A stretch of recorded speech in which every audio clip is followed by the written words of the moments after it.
नमस्कार, प्रादेशिक खबरों में आप सभी का स्वागत है। आप देख रहे हैं लाइव एक्सप्रेस। महेंद्रगढ़ में 3 दिवसीय राज्य स्तरीय खेल प्रतियोगिता का आगाज आज बड़ी ही धूमधाम के साथ किया गया। शिक्षा मंत्री रामविलास शर्मा ने प्रतियोगिता का शुभारंभ किया और उन्होंने कोचों का भत्ता बढ़ाने की भी घोषणा की है।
आज देखिए प्रदीप, आज गोपाष्टमी है और आज के दिन हमने जो गौ रक्षा का एक कानून बनाया है, आज राष्ट्रपति महोदय के दस्तखतों के बाद आज से हरियाणा की धरती पर गौ रक्षा का जो कानून है वो लागू हो गया।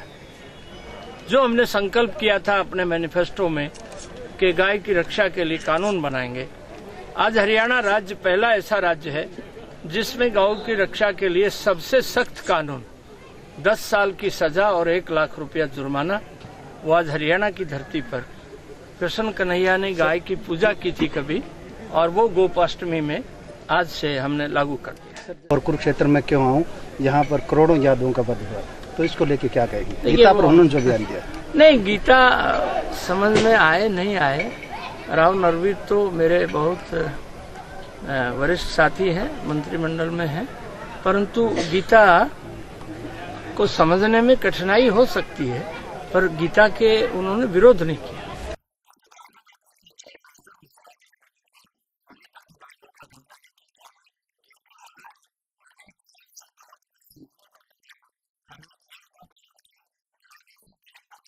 हमने बहुत अच्छी तैयारी की है और हम यही कहना चाहते हैं कि जो बच्चे आगे आएंगे और हमें देख के और भी ज्यादा उत्साह होए, और चाहे हम जीते चाहे हारे हमें कोई फर्क नहीं पड़ता। अगर हम हार जाते हैं तो हम अगली बार जरूर आएंगे, ताकि और बच्चों को हमें देख के उत्साह पैदा हो। तो आपको क्या लगता है कि जो आयोजन है इनसे जो खिलाड़ी उनको बढ़ावा मिलता है? जी हाँ, इससे जरूर बढ़ावा मिलेगा और खिलाड़ी को।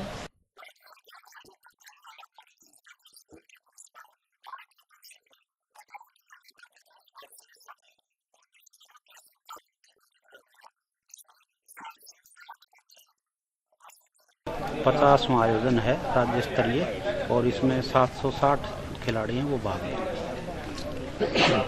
तो 19 जिलों से टीमें आई हुई हैं और 19 जिलों से 57 टीमें हैं।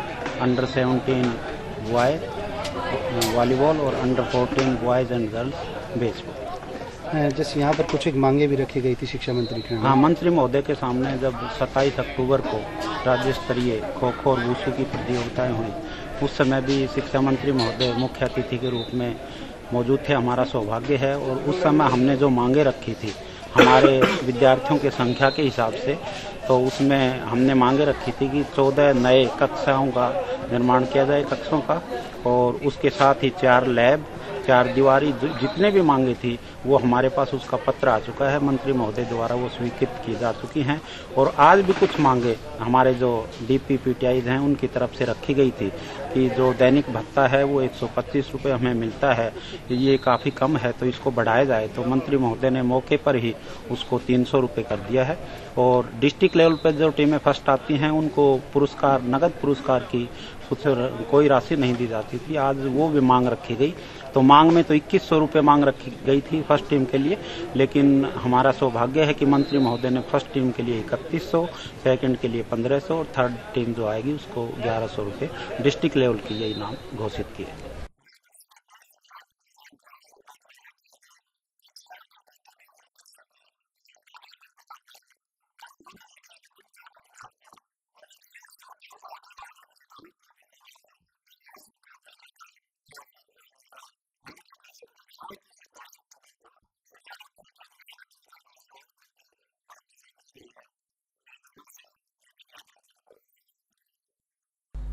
प्रदेश के स्वास्थ्य मंत्री अनिल विज अपने विभाग के साथ साथ दूसरे विभागों के कार्यालयों में भी छापेमारी कर रहे हैं और उन्हें दुरुस्त करने में जुटे हैं। लेकिन महेंद्रनगर के सरकारी अस्पताल में नसबंदी कैंप में डॉक्टर की लापरवाही सामने आई है। स्वास्थ्य विभाग की यहां पर पोल खुलती हुई नजर आई। कैंप में ऑपरेशन करवाने के लिए आई 30 महिलाओं को बेहोश तो किया गया, परंतु उनका ऑपरेशन नहीं किया गया।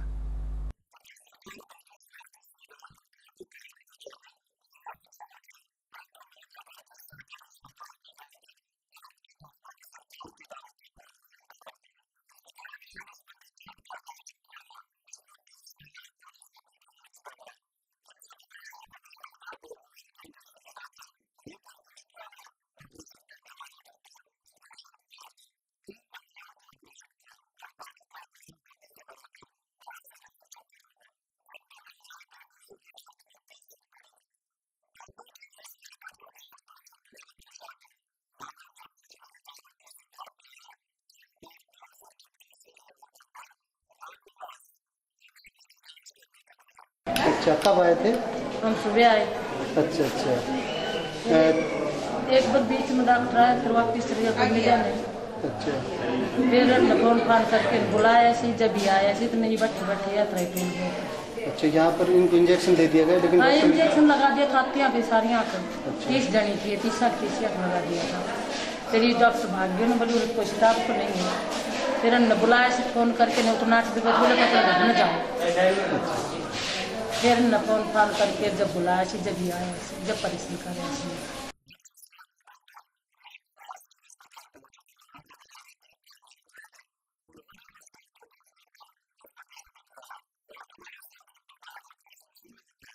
नहीं, यहाँ पर आज 2 डॉक्टर लगे हुए थे, डॉक्टर प्रतीक और वंदना मैडम। बीच में कैजुअलिटी आने की वजह से वो कैजुअलिटी की तरफ गए थे, सिर्फ 2-4 मिनट। डॉक्टर प्रतीक हैं और डॉक्टर वंदना, 2 यहीं पर प्रेजेंट। नहीं, जैसे जो लोग हैं उनका तो ये आरोप है कि काफ़ी देर तक 27 जो पेशेंट हैं उनको यहाँ पर बेहोश कर दिया गया और सिर्फ 3 का ऑपरेशन किया। उसके बाद में कई देर बीत गई और डॉक्टर यहाँ से चला टाइम नहीं। उन्होंने मेरे को जो खबर मिली है, उन्होंने ये बताया कि कैजुअलिटी आने की वजह से बीच में कैजुअलिटी की तरफ गए डॉक्टर प्रतीक नहीं, इस चीज़ और डॉक्टर वंदना आते। इसकी बात की कंप्लेंट स्वास्थ्य विभाग के अधिकारियों तक दी गई। उसके बाद में आपको यहाँ पर जाँच के लिए भेजा गया। तो आप यहाँ पर क्या पाए गए? मैं अभी देखा है, इनका आगे से ड्यूटी रोस्टर नोट करवाने के बारे में स्पेशल कि हर एक को नोट करवाया जाए और उनकी जिम्मेवारियाँ फिक्स की जाए। बीच में ये नहीं है कि यहाँ से बीच में कैजुअलिटी में चले गए, कैजुअलिटी के लिए अलग से डॉक्टर लगाए। जैसे और लेबर रूम में जैसे LMO लेबर रूम की तरफ हो गई, उनके लिए भी अलग से ही अब की बार आगे से स्पेशल ये हिदायत दी गई है कि LMO कैंप इंचार्ज जैसे हर एक कैंप में। इस पूरे मामले में जैसे लोगों को काफ़ी परेशानी है, महिलाओं को काफ़ी परेशानी है, तो जो दोषी है डॉक्टर उसके खिलाफ क्या कार्रवाई की जाए? पूरी जांच करके उसके खिलाफ कार्रवाई की, पूरी जांच करके।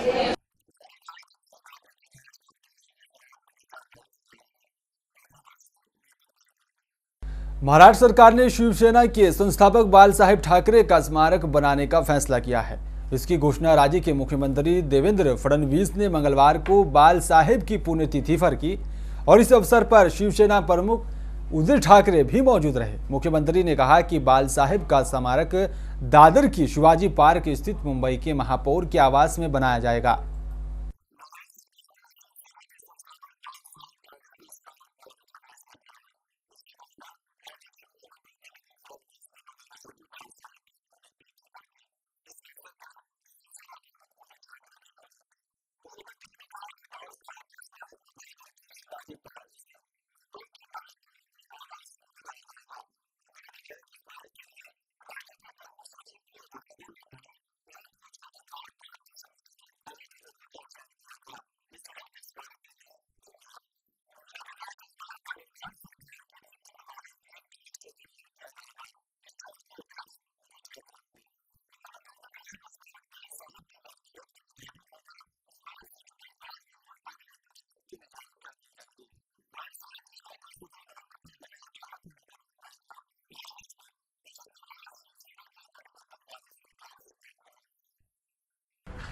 शिवसेना प्रमुख बाळासाहेब ठाकरे जी, इनका आज स्मृति दिवस है।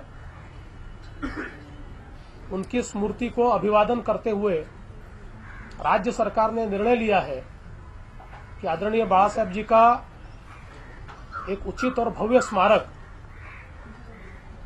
राज्य सरकार तैयार करेगी। पिछले वर्ष इसी स्मृति दिवस पर हमने उसकी घोषणा की थी। उसके लिए एक एम्पावर्ड कमेटी, शक्ति प्रदत्त कमेटी तैयार की गई थी, जिस समिति के अध्यक्ष हमारे महाराष्ट्र के मुख्य सचिव श्री स्वाधीन क्षत्रिय जी थे और उनके मातहत additional chief secretary, principal secretary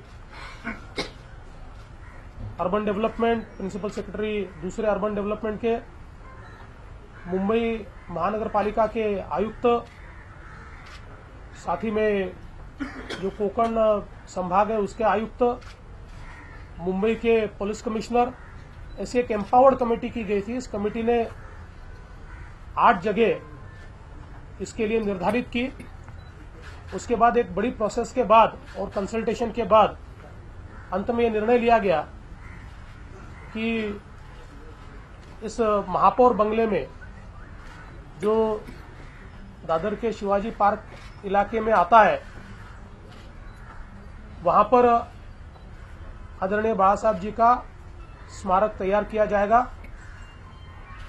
ये जो स्मारक है एक पब्लिक ट्रस्ट के रूप में इस स्मारक को सरकार के मातहत ही तैयार किया जाएगा।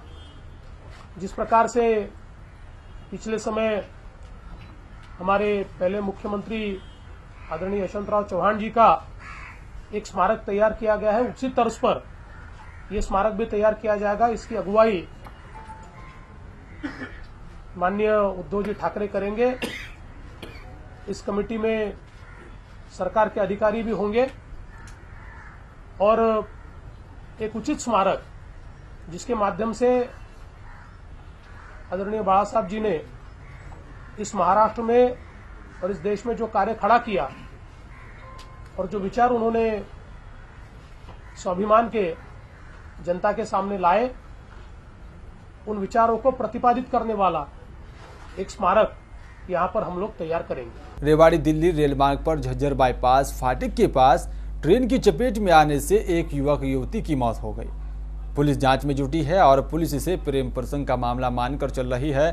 दोनों ने ट्रेन के आगे कूदकर खुदकुशी की है या फिर एक हादसा है, इस बात का अंदाजा लगा पाना भी मुश्किल है। और उधर पंचायत चुनाव को सकुशल कराने के लिए आईजी मेरठ ने आज शामली पुलिस के अधिकारियों के साथ एक बैठक की, जिसमें उन्होंने होने वाले ग्राम प्रधान के चुनाव को निष्पक्ष रूप से कराने को लेकर पुलिस के अधिकारियों को निर्देश दिए। ये जो पंचायत चुनाव हो रहे हैं ग्राम प्रधान के लिए और ग्राम प्रधान पंचायत के सदस्यों के चुनाव हो रहे हैं, इनको लेकर के समीक्षा की क्या तैयारियां हैं और इन तैयारियों के दृष्टिगत क्या क्या कमियां संसाधनों के जिले में हैं, उसकी समीक्षा की गई।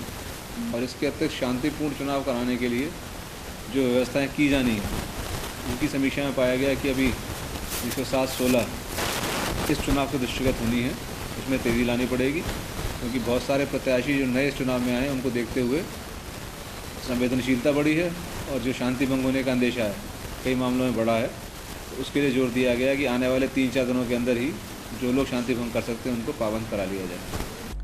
आज सनसनीखेज खुलासा जनपद संबल के थाना नखासे में हुआ है। जी हां, दरअसल आज तक दहेज की खातिर दुल्हन का कत्ल होता आया है, लेकिन जब पानी सर से ऊपर गुजर जाए तो पिता अपनी बेटी की जिंदगी बचाने और उसके बच्चों को इंसाफ दिलाने के लिए कातिल बन सकता है।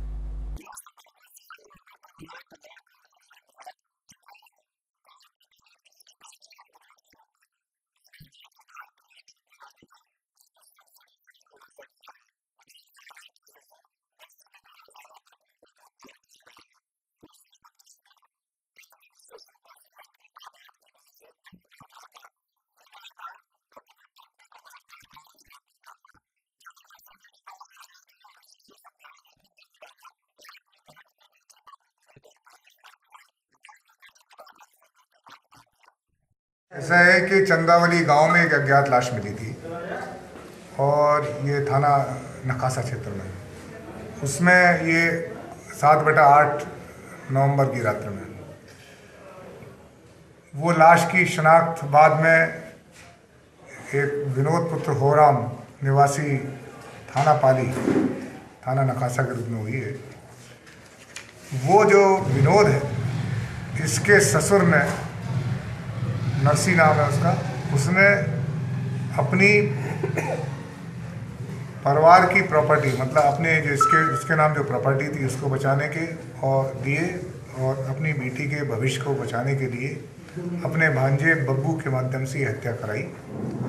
दोनों के द्वारा दोनों को गिरफ्तार किया गया था नखासा पुलिस द्वारा, और इन्होंने अपने स्वीकार किया है कि ये जो विनोद था ये अपराधी किस्म का आदमी था। इसको थाना असमौली से जिला बदर भी किया गया था, और जिला बदर का उल्लंघन के बाद फिर जब इसको दोबारा गिरफ्तार भी किया गया, अभी कुछ दिनों पहले ही घटना से करीब 1 महीने पहले ही जेल से छूट के आया था। और इसने इस बीच में अपनी प्रॉपर्टी, खाने पीने शराब में प्रॉपर्टी काफ़ी बेच दी, जिससे बच्चों के लिए बहुत कम ज़मीन बची थी।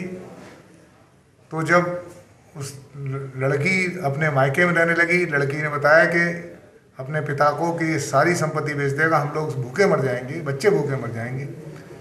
तब इसी विनोद के जो ससुर नरसी है, उसने अपने भांजे बब्बू को 15,000 रुपये दिए और जाके बताया इसको निपटा के आओ। उसके बाद इन्होंने इसका गला घोट के इसकी हत्या कर दी और इसकी लाश को वहाँ भेज दिया था चंदावली ग्राम में। आज इस केस का पूरा खुलासा हो गया। ये पूरी टीम को मेरी तरफ से 5,000 रुपये का इनाम घोषित किया गया। अंबाला की सोनिया कॉलोनी के रहने वाले ललित उर्फ सोनू ने आज अपने घर में पंखे से फंदा लगाकर आत्महत्या कर ली है। परिवार की माने तो ललित नशे का आदी था और डिप्रेशन का शिकार चल रहा था, जिस वजह से उसने यह कदम उठाया है।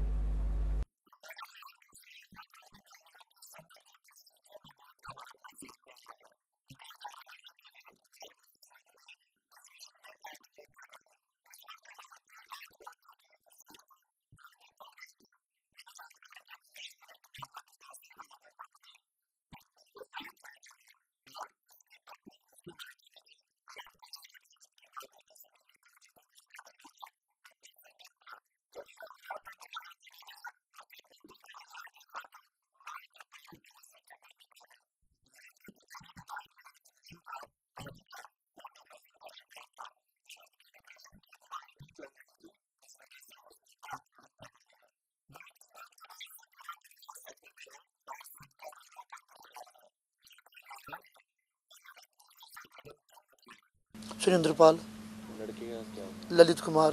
हुआ क्या?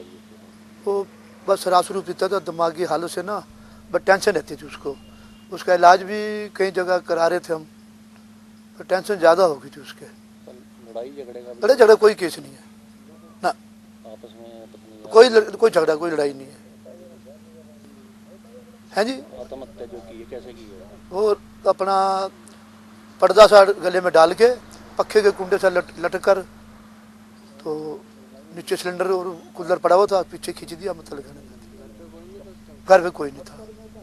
आज हमारे इलाके के अंदर ये ललित कुमार पुत्र अपना सुरेंद्रपाल 612 सोनिया कॉलोनी में रहता था, जो अकेला था, जिसकी पत्नी तो 2-3 दिन से ना अपने मायके गई हुई है। तो आज पहली मंजिल के अंदर कमरे के अंदर से कुंडी मार के ना पंखे के साथ पर्दे का फंदा लगा के लटका और सुसाइड कर ली है।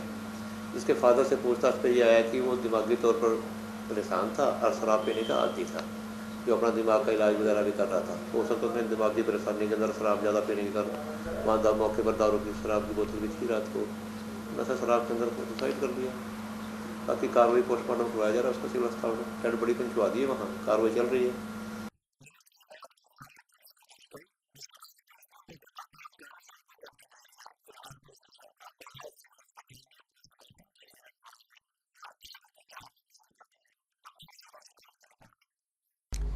और जरा होडल के गांव हसनपुर के समीप मुखबिर की सूचना पर हसनपुर थाना पुलिस ने 2 बदमाशों को भारी हथियारों के साथ गिरफ्तार किया है।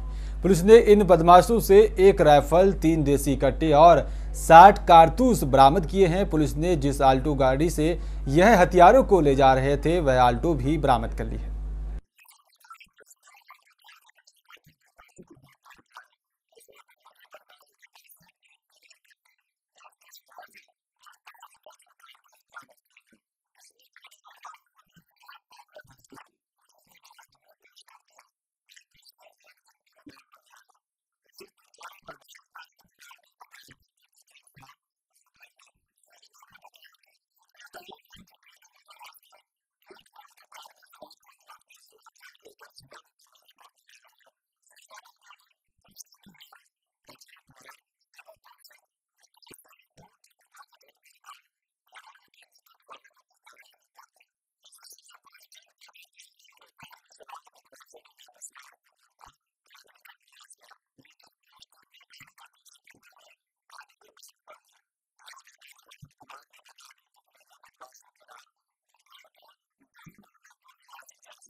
सर हमें आभास था कि भिड़ुकी के रास्ते से जो हंस जो बॉर्डर लगता है यूपी का, उस रास्ते से के हथियार जाते हैं और हम उसी एवज में गश्त के ऊपर थे।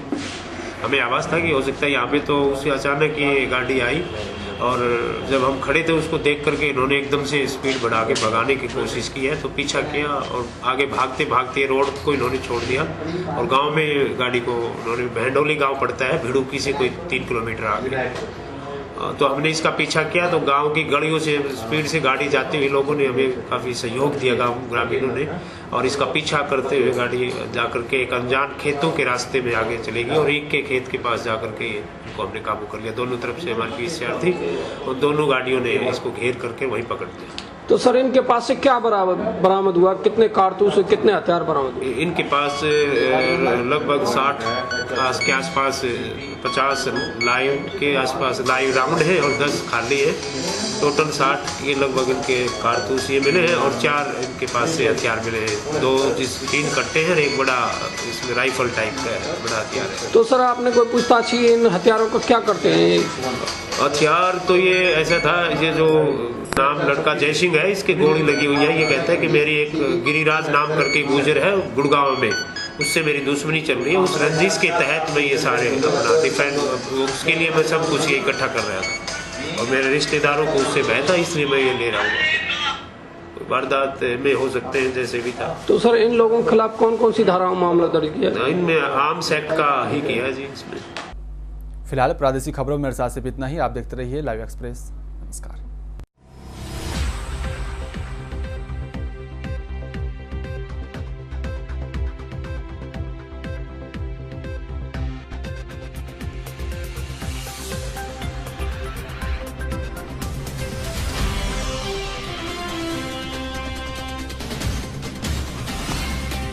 ये है लाइव न्यूज नेटवर्क और आप देख रहे हैं लाइव एक्सप्रेस 24/7 ऑनलाइन चैनल।